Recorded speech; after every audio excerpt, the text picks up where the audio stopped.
pretty good day in the metagame that we've seen. I know Daryl Ayers also playing the same deck. Their team 6-1. It's your standard good stuff deck involving, but instead of playing Delvers, you're playing Baleful Strixes and then Wrenn and 6. Right, those Jace the Mind Sculptor, etc. Yeah.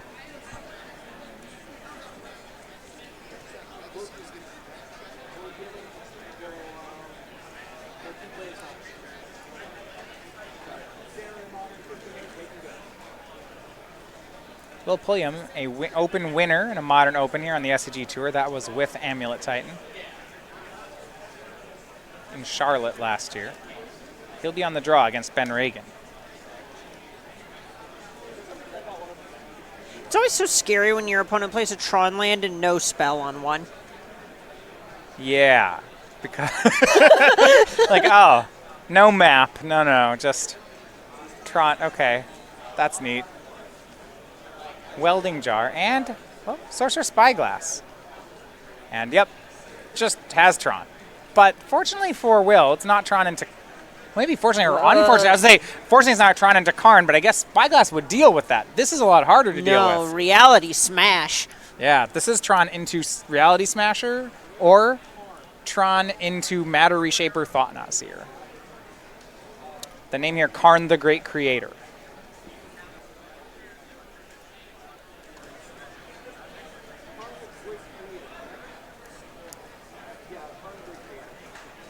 Thought-Knot Seer from Ben. We'll get to see what Will's hand is. Inventor's Fair, Witchbane Orb, Academy Ruins, Simian Spirit Guide, Narset. That's the other spells. So with the mono blue deck, what's he trying to set up here in the early game? Basically, what he's trying to do is unload his hand, put an Ensnaring Bridge into play, and then close off the avenues that Ragan can interact with that Ensnaring Bridge. We see Welding Jar as a prime example of that. It kind of plays at both ends. It both gets a card out of the hand and it protects the Ensnaring Bridge. All right, so by taking Narset, that stops Will from finding the bridge. Correct. Narset is also just something that helps Pulliam find more things that lock the game down. Mox Opal, the draw for Pulliam. Almost enough land. At some point he will try to crack Inventor's Fair to get Ensnaring Bridge and cast it, but I don't know if he has enough turns to do that. Right. Reality Smasher in particular is just going to slam the door shut so quickly. See Karn the Great Creator. Ben, of course, right, the turn after it was Spyglass, he drew a copy. Wow, that's a good Spyglass. Nice card. Sees right into the top of the library sometimes. But with the Reality Smasher, we know Ben has 2. This is still an attack for 12, and next turn will be 17. Maybe it doesn't matter.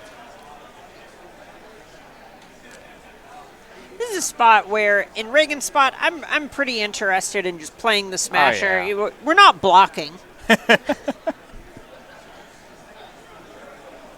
Has Walking Ballista alongside it. Could play that on 1 mana with the leftover Power Plant. No more lands. Is there anything he's thinking about? What's the worry here with so much this kind of mana open from Will Pulliam? So the thing that you would be worried about in this spot, I actually believe you know his entire hand because he drew the Mox Opal for turn. But you could be trying to play around something like War of Invention.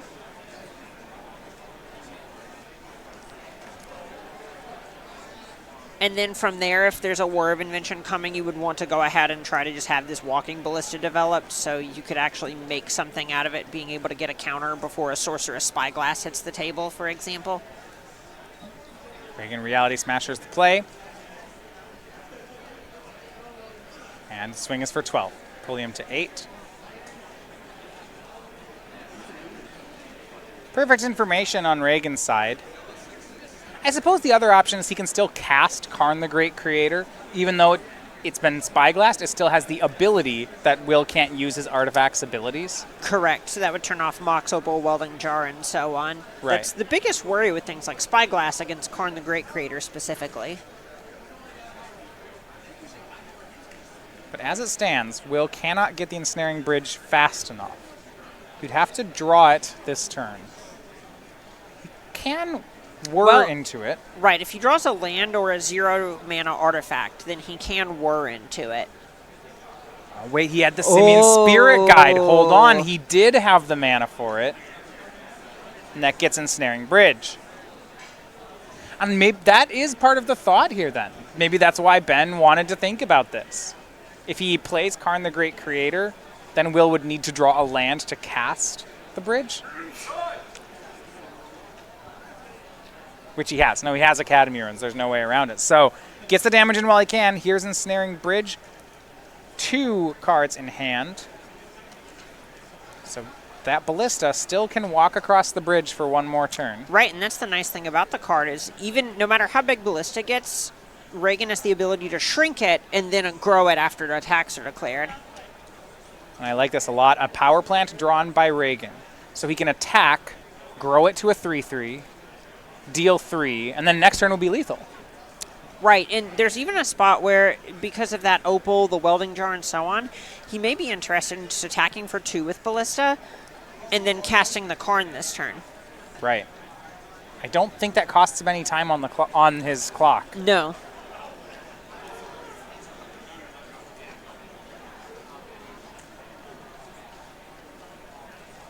Heads up play here on Ragan's side. So swings in with the Ballista. The 4 blocks. Looks like he's just going to pump it to a 3/3. Yep, make it big. So Will takes 3.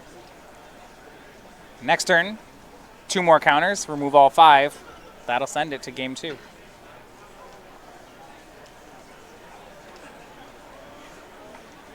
Will does have Witchbane Orb, but Ballista can actually deal with this.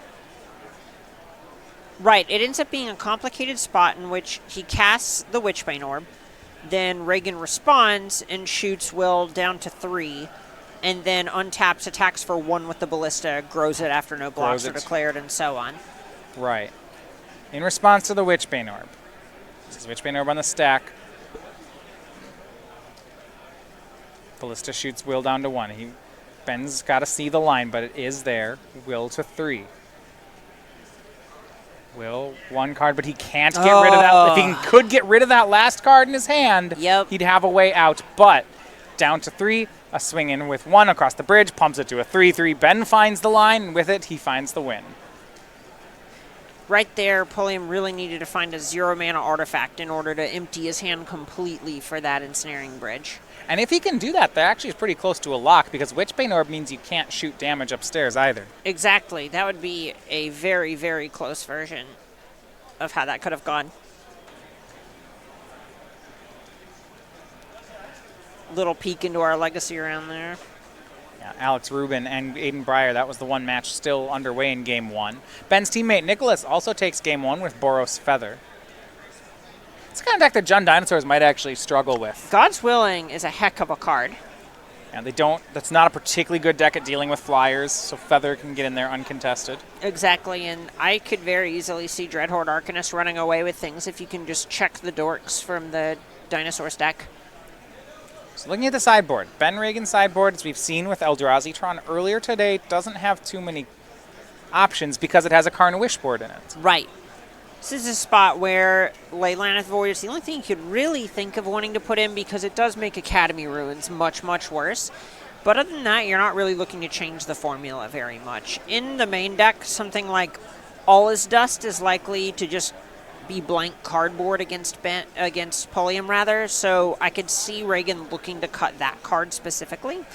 But anything past that, you probably just don't want to mess with your formula too much. Even something like Dismember is going to have text because it has the ability to kill something like Urza out of Pulliam's sideboard if Ragan anticipates Pulliam leaning into a more creature-oriented plan.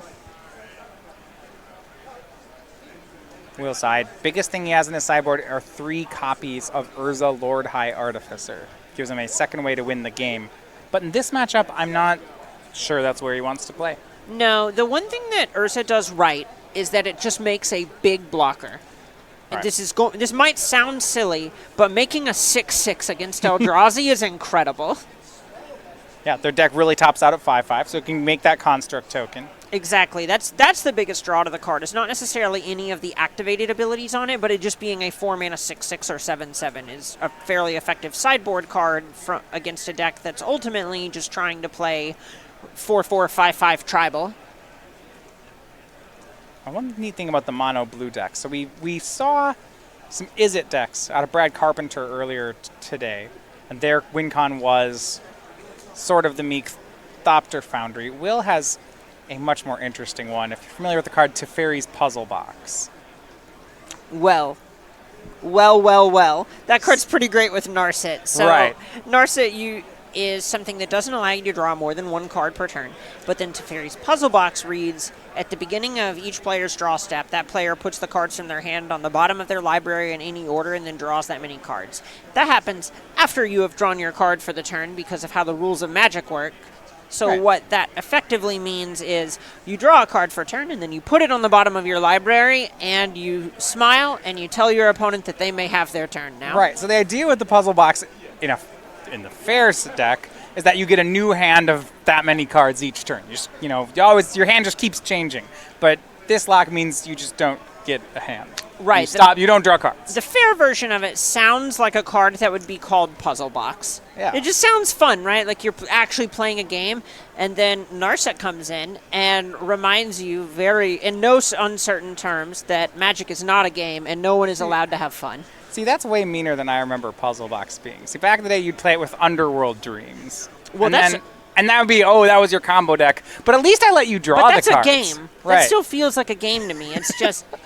There's a big difference between doing something effective and fast and powerful and just telling your opponent, as a matter of fact, you can't play. Magic's a zero-sum game, and I plan to play it by myself. Thank you for sitting here and watching.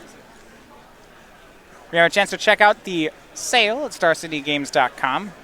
Currently, we have thousands of HP cards on sale on our website. So these are heavily played cards. You can get tournament staples at discount prices. We have them on the site.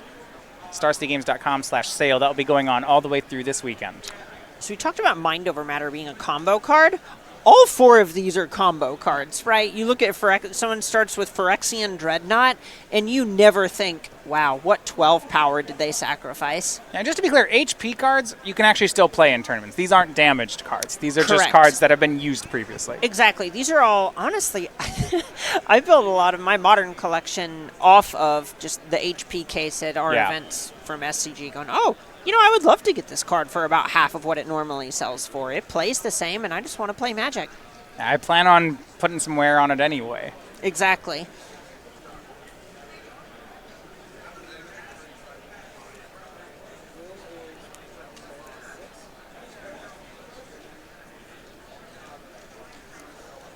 Will on a 6-card hand here for the second game.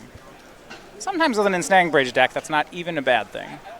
No. If Will had one less card in his hand last game, he would have won. Right. Got to intentionally mulligan. That's the trick. It's the strat. With the London mulligan, especially in these decks, it really isn't a drawback to mulligan. Turn 2, Simian Spirit Guide, Psy Master Thopterist. And we get things moving. Whenever he casts an artifact, he gets a Thopter, and then he'll make Mox Opal. Pulliam has decided that he is going to attack now. If he has something like an Urza in his hand, he might just go off from here and actually kind of just spin the the narrative of the matchup.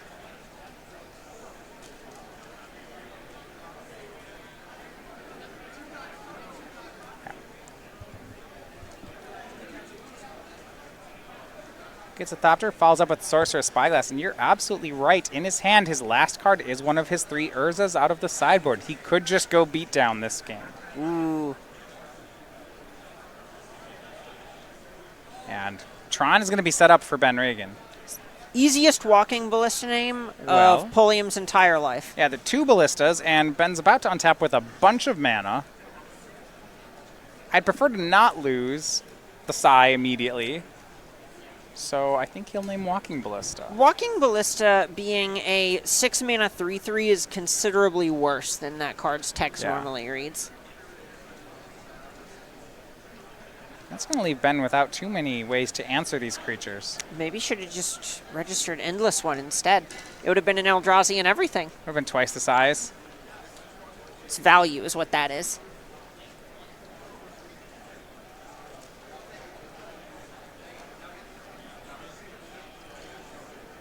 So Ben, no shortage of mana. He needs bigger things to do with it. I'm looking for cards like, does he have Endbringer?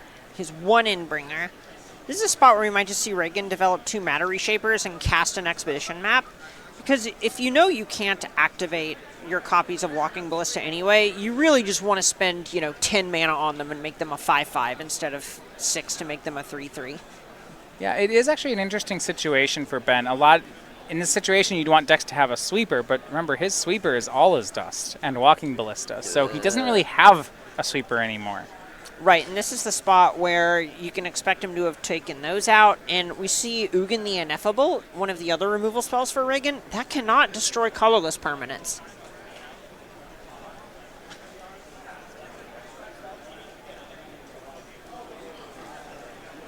Urza, Lord High Artificer from Will.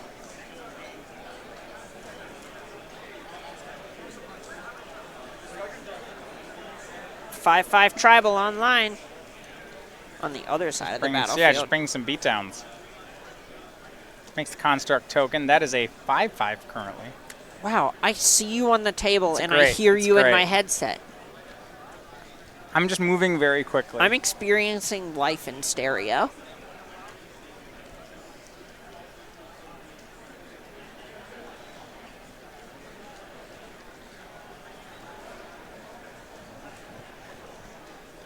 I understand why you shuffle the deck when you activate Urza here, but it Okay. almost feels like a thing you could shortcut like Mind's Desire.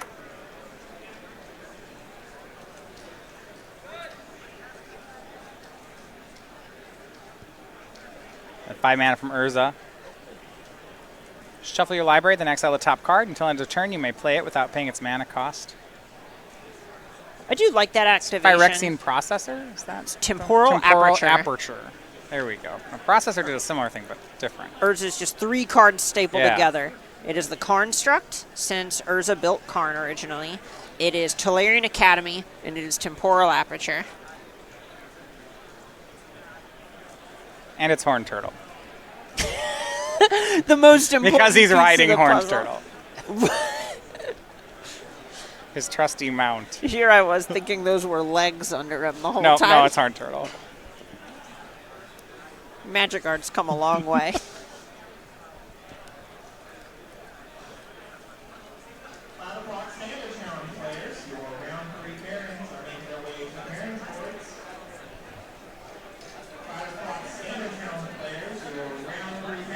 Back to Ben.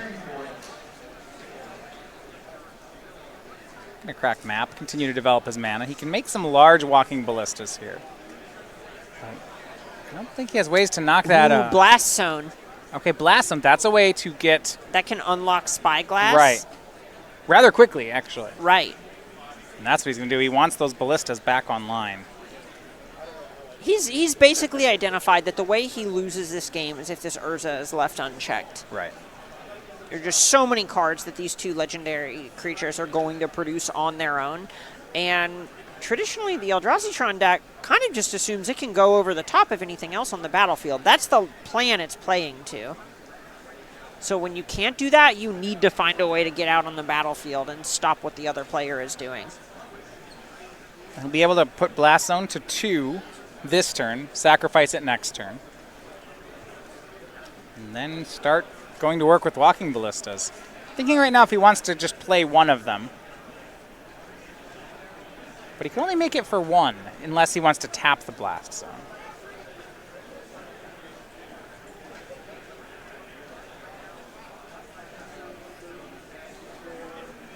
Besides, that's not worth it. He needs them both to be large.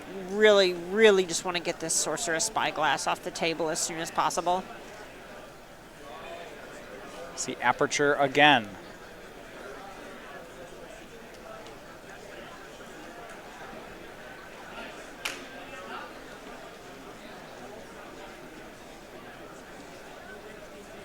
Top card is Ghost Quarter. Oh, that's a hit. Oh, wow. That's the answer to the blast zone. Wow.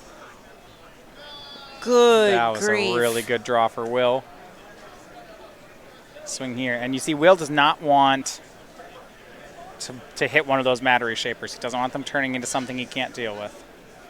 Yeah, this is kind of the prison game plan. It's most of a lock here, where the lock is you can't do anything with creatures on the battlefield. Ben goes to the blast zone activation. Will Ghost Quarter it. Turn that into some wastes.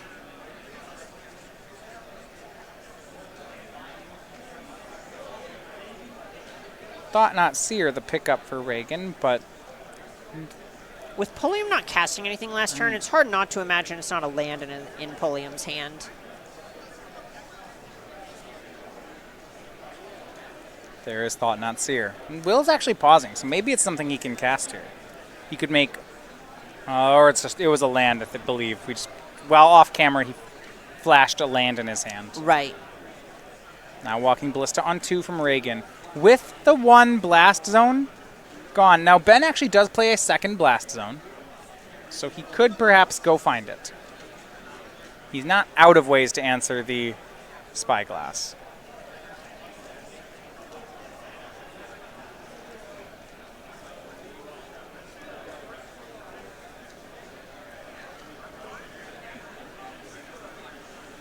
Five mana from Will. Goes back to work with Urza. Mox Opal just giving a free Thopter over there.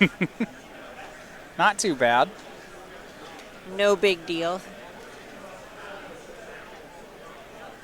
Another Urza.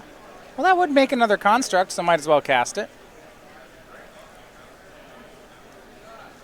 Now we're just really in stereo. Oh, yeah.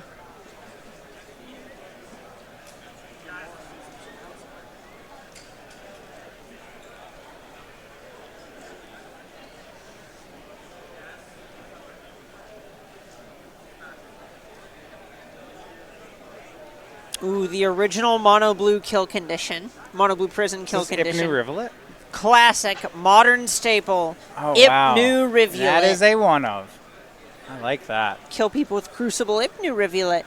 And Ben does not feel like he can come back from this anymore. He picks up cards, and they will shuffle up for game 3. Right, that was basically at the point where even if Ben draws the blast zone, it's going to take another turn or two for him to do anything against what Pulliam has.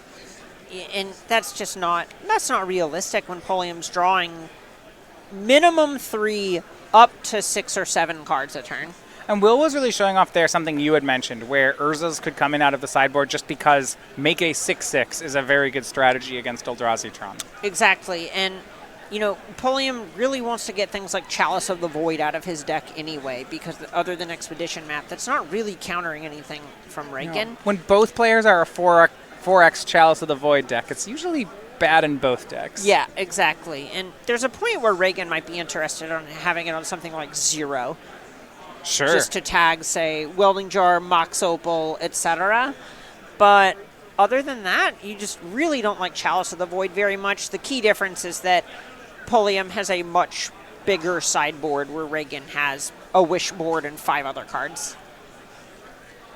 Going over to Standard for Game 3. This is Nicholas DelValle versus Robert Stanley. It's another Jund Dinosaurs deck. He actually managed to even things up against Boros Feather, but is facing down a trio of Dreadhorn Arcanists.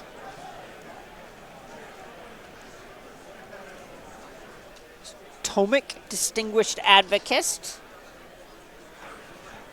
11 and 10, so a close one between the two. Nicholas appears to be out of cards in hand, but he still has a God's Willing left over in his graveyard. Well, that can make one Dreadhorde Arcanist kind of unblockable. Yeah, he's got a lot to fight through here. 5-card hand for Robert Stanley. Odapek Huntmaster is going to be the first play. It's a 1/2, so it can block.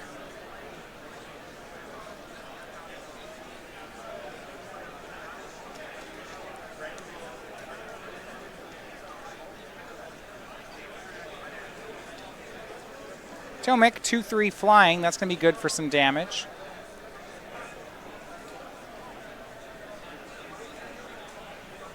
So on Nicholas's side we go.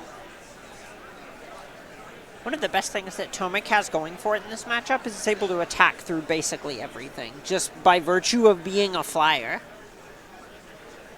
Yeah, there's not too many ways that Jun can answer that.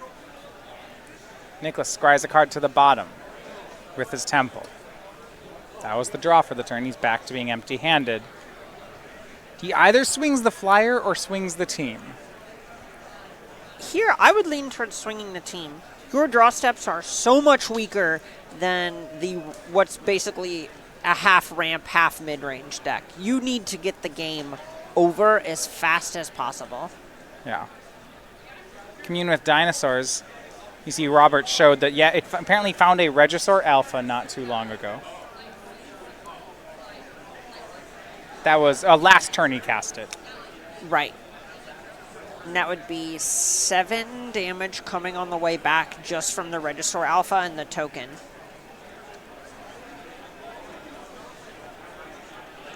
You think it's suspicious then? You have to think on Nicholas' side, why didn't he cast Regisaur Alpha? Why did he go for Odapek instead? Yeah, that one's pretty tough. You have to imagine that there's probably some sort of instant to the effect of cast down out of Stanley's hand. Yeah, it doesn't feel good, whatever it is.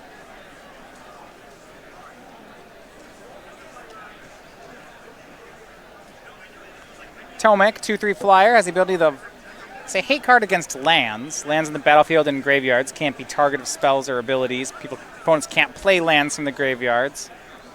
Nice effect that thing has. Turns off Nissa, who shakes the world. Right. So, an attack here. God's Willing on the Dreadhorde Arcanist. Looks Nicholas hoping to deal 3 here. That's going to work. Protection from red. Scries 1, and that 1 is to the bottom. And now we see Noxious Grasp. That was the instant we're talking about, and that takes care of Tomek. Robert only takes 1 damage.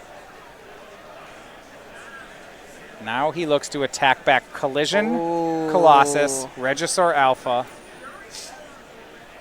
A lot of powerful stuff. Colossus is pretty close to a ritual with Galta in hand. That's really good. If he can get that Galta onto the board, we'll see. Here's Regisaur Alpha. It's a ton of power. Gives the lethal? Regisaur Everything's going to have haste. trample?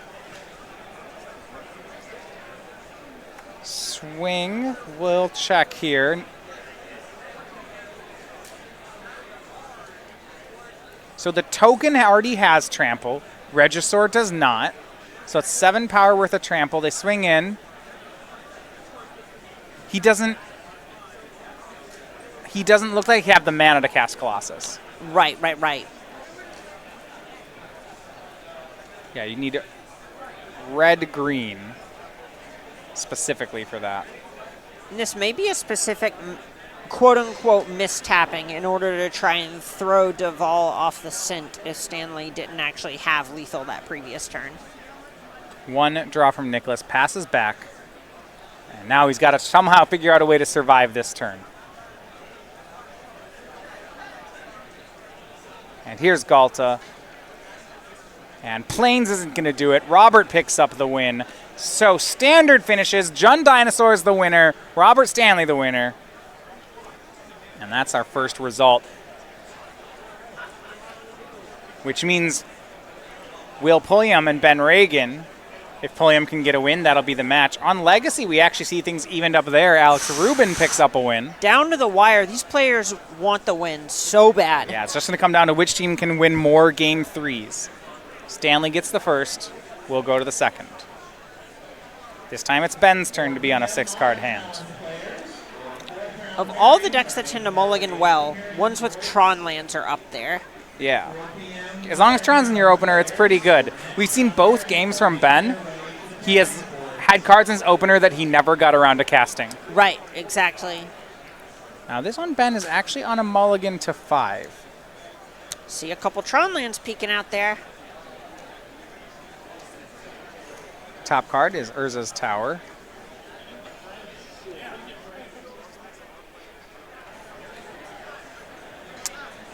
And on Will's side. Oh, he did an upkeep Mishra's Okay, I Bauble was wondering if he activation. missed it because for a second Okay. there it looked like he might. It did, yeah. I actually like that if you don't care when it is, do it on your opponent's turn because I'm a lot better at remembering triggers on my own upkeep than my opponent's upkeep. Right, and there's also a point where if it turns out Ragan has something like Simeon's Spirit Guide, he gets to hide the card from a Thought-Knot Seer if there's an Eldrazi Temple coming from Ragan as well. And I love this from Will. He actually he Spirit Guides out the Ensnaring Bridge just to avoid that. Right. And so now it's in play. He takes one, but with a bridge on the board, Ragan would need a Blast Zone to answer it, and his hand is far worse than that. It looks like it's Reality Smasher and 2 copies of Dismember. Oof. And we just see Pulliam here doing whatever he can to empty his hand. Narset. Now, he has 4 cards in hand. He could fail to find here. But if he finds a 0-mana artifact... Okay, that's just great. Oh, yeah. Okay, fine. Welding Jar just seems perfect. This is what we in the biz call the sauce. Yeah.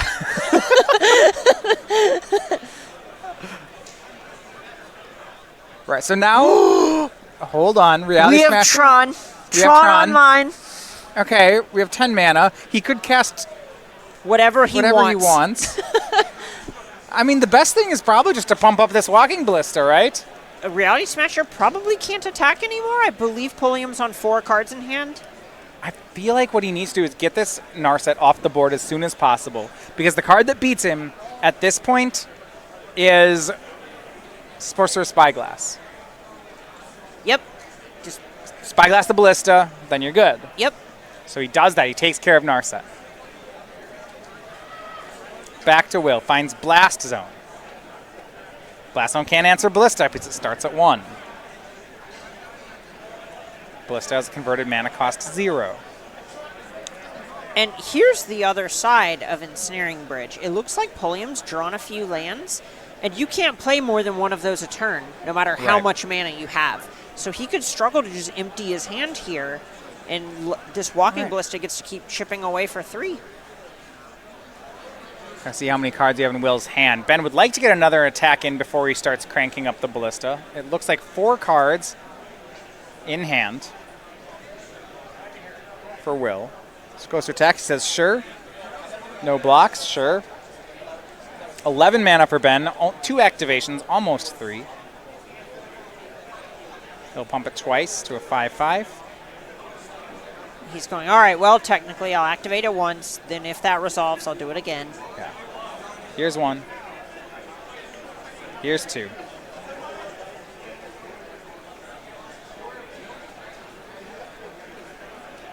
Will takes 5. Says go. But there's a Whir of Invention. That's a way to find Sorcerer's Spyglass. He'll crank up Blast Zone instead. Now the Ballista's at 5. Will can't do anything. Will won't be attacked anymore. Here's Mishra's Bauble.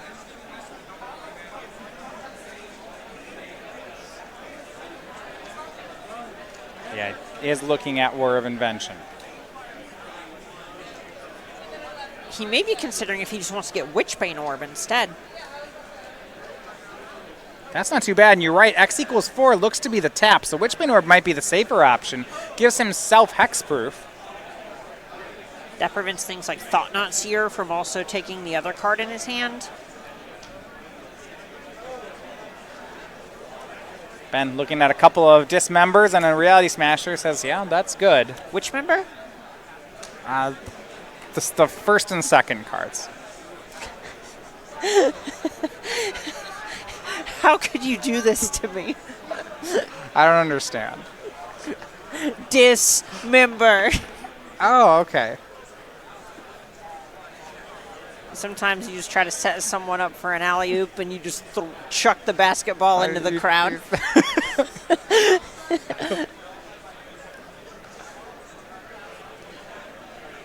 You throw up an alley-oop and the other person says, man, that shot really wasn't on target. That's crazy. I'm going to try to aim for the backboard next time. Yeah. You'd have better luck there.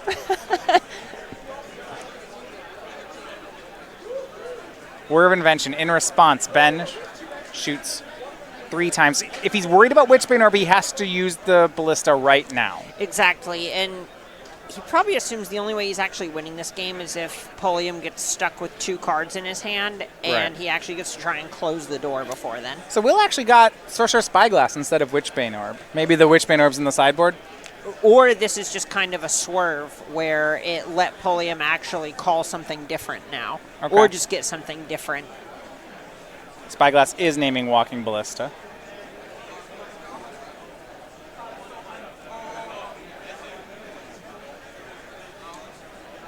Ooh, Ragan drew one of his best possible draws here in Endbringer. So Endbringer is another card that can deal damage without attacking. Right, and it's going to deal up to 2 a turn, and Pulliam does not have much life to work with here. No, he's at 9. If you can find an Inventor's Fair, that'll slow the Endbringer down. If he finds a bunch of mana, this Blast Zone could get charged up to 6.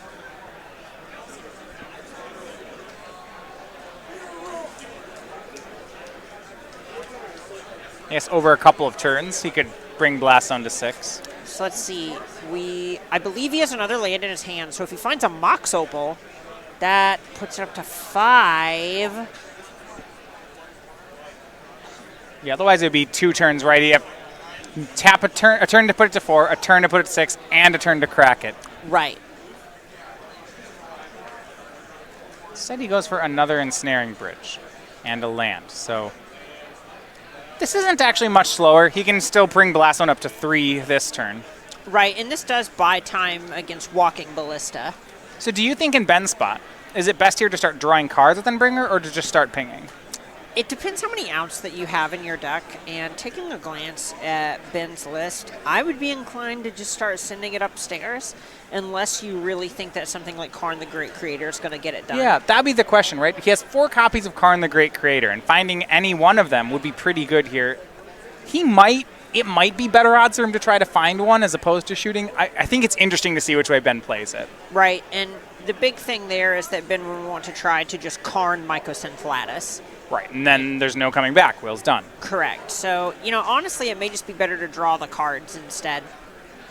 Yeah, I think because he also can draw to 2 blast zones, I like drawing cards slightly more. Just the fail case is a bit better, but they're both interesting and both could work. Well, the issue with Blast Zone is Welding Jar has it checked. You're right. Okay, so you can't. That's not really an out. Looks like he's gonna start by drawing a card.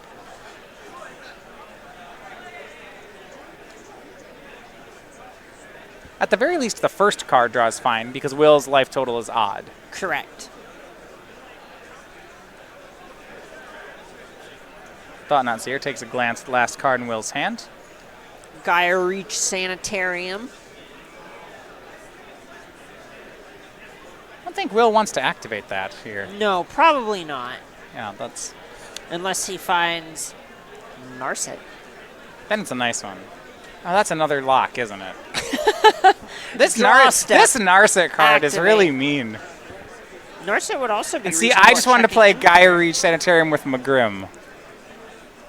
And it looks like instead Pulliam chose to go ahead and bobble Ragan, so he's looking for something. And there's the Sanitarium. And just a pass here on Will's side. He continues to have mana to bring Blast Zone to 6. It looks like he's still prioritizing just casting whatever he draws. Right, he doesn't want this Walking Ballista to get extra attacks in. But time is ticking. That Endbringer just continues to draw cards.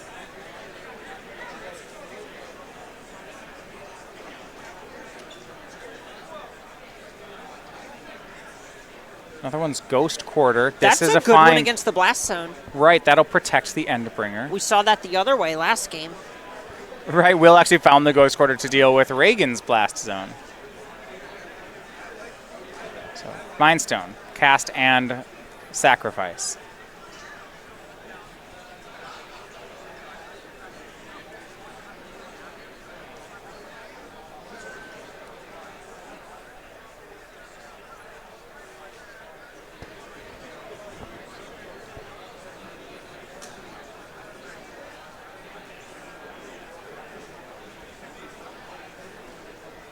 And for Ben here, another card. This one's with Endbringer.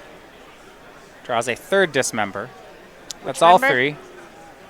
The newest one. Oh my god. I'm going to get you one of these days. Blast Zone to 4. That's going to get Ghost Quarter. And the reason Ragan's choosing to pull the trigger here is because Pulliam would have the ability to try and just destroy Thought-Knot Seer with Blast Zone later on, which would net Pulliam a card. Right.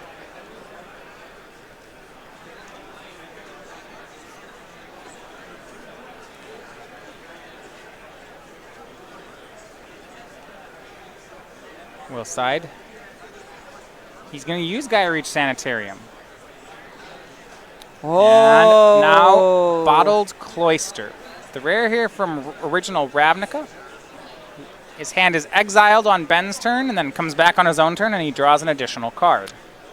Hello, Ensnaring Bridge. Yeah, now he has a 0-card hand for the rest of the game, so certainly no attacks. Well, he's a 0-card hand during Ben's Ben's combat turn. step. Blast Zone drawn from Ben. He wants more. Continues to draw cards on the end step with Endbringer. Bobble checks the top card. It's another Walking Ballista. That's no good. So, more work from Endbringer. Ben draws another card. Looking for Karn. Finds Expedition Map.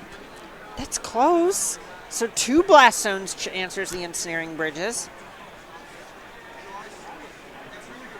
If he finds both Blast Zones, he can set them both on 3. With the amount of mana his deck has, could do it almost instantly. Right, so this one Urza's Tower is a cast and crack of an Expedition Map. Then we have another tower, plus the rest of Tron, plus a land is certainly enough mana to put the counters on the first Blast Zone.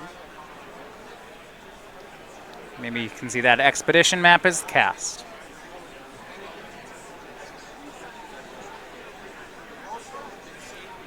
And one thing I wonder about what Pulliam's doing with his deck is it looks like he may have boarded Sai and Urza back out for this game. Yeah, he hasn't seen any of them yet. Right, and we see these just dismembers kind of rotting in Ragan's hand.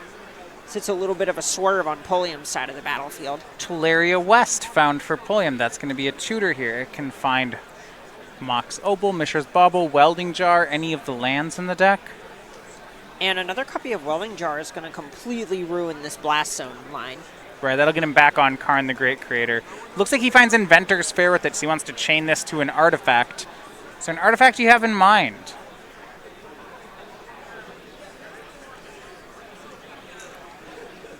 Maybe Puzzle Box, if he has the Narset.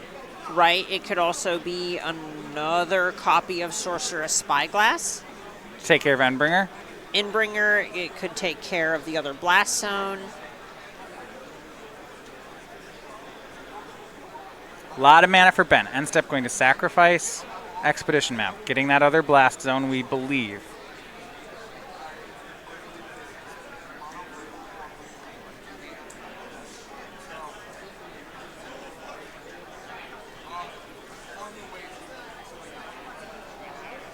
Checked out some other options, but it will be the Blast Zone. Still has a mana floating. Plenty of mana here to draw a card with Endbringer, put some counters on Blast Zone.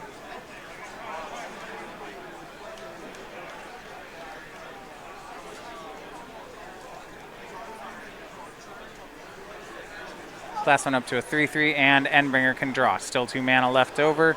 Draws another Expedition Map. Ben has so many cards in his hand. Right. He still just hasn't found that Karn. Liquimetal Coating. And this is likely an example of something that Ben brought in his deck because he had so many dead cards and didn't think he would ever actually grab it with Karn the Great Creator that he might as well just put it in his deck. Right. If you have a Karn, it could turn off something like Blast Zone.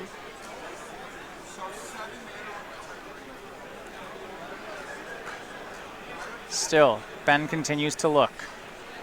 Just under 7 minutes left in the round.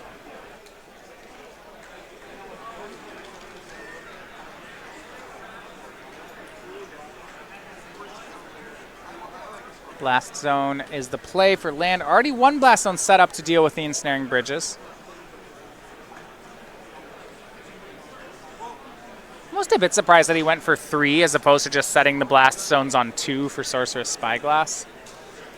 Right, that one's a little surprising. The big thing here is you want to make sure you're just answering multiple permanents a lot of the time against the artifact decks. You just want to get as much cardboard off the table as possible because the way the prison deck works is basically just leaning on having a ton of redundancy on the battlefield, so it's not possible for the other player to break out. So trading your blast zone for just a welding jar may not be worth it. Now we'll see what the big finish here was for Will. He transmuted Teleria West for Inventor's Fair, and Inventor's Fair is getting Sorcerous Spyglass. This looks like it was the answer he wanted for Endbringer, but if he puts both Spyglasses on the table, Ben can put this blast zone to 2 and do some work. Another thing that Pulliam could have tried there is getting Academy Ruins to try and just go for the lockout with Welding Jar. And we do have an update, which might mean this game does not finish. On the Legacy table, Aiden Brier picks up the win over Alex Rubin. And that should be the match win for Brier, Pulliam, and Stanley. We will confirm that here. This one getting pretty close. This Ghost Quarter checking the other blast zone is colossal.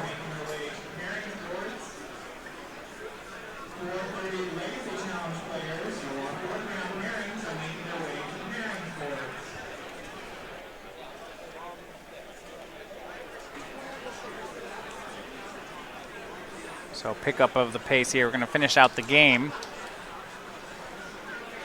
So blast zone cracked on 3. 1 ensnaring bridge was saved with Welding Jar.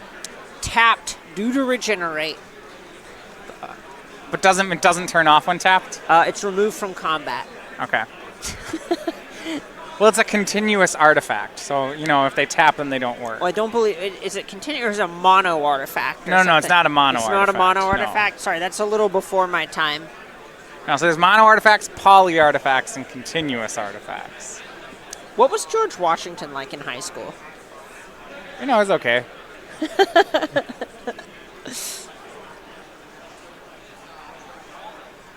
Will's deck's heavy on the continuous artifacts. Another Teleria West from Pulliam.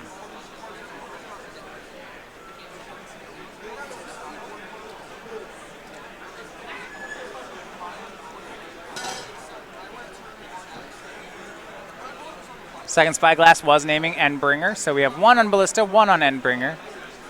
At some point, you wonder whether Ben's just going to go upstairs with this Endbringer. Or once you're on the card drawing line, you're in. Right, and now that there's a Spyglass on the other Endbringer, that's... Oh, right, he can't do it.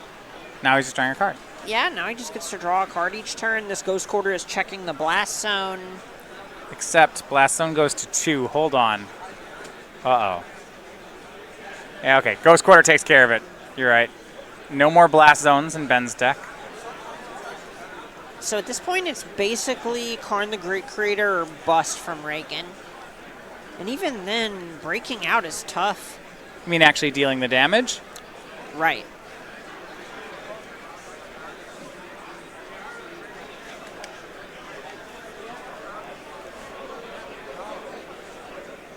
Yeah, in the sideboard. Yeah, if he can he actually attack? Oh, okay. So the way that he could win from there is he sets up the Mycosynth Lattice Lock, and then he just starts plussing Karn on Pulliam's lands, and eventually he won't be able to cast spells, and he'll be able to, and Ragan will be able to attack under Ensnaring because he'll start Bridge. drawing cards. Right, right. Well, there's still Bottled Cloister though. Oh, but then Pulliam will deck before Ragan does. Are we sure? Ragan drew a lot of cards off Endbringers. Well. Oh, goodness. What a mess. All right, well, we're going to find out. Yeah. We'll see what happens. Liquimetal coating from Ragan. Yeah, it does have me wondering if there's another card in here that gets him out of it. He can get Crucible out of his sideboard and bring back the Blast Zones. Ooh.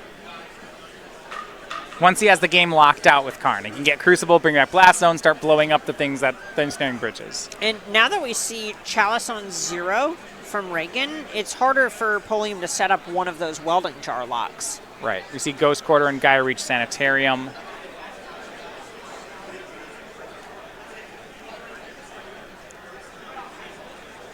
Maybe.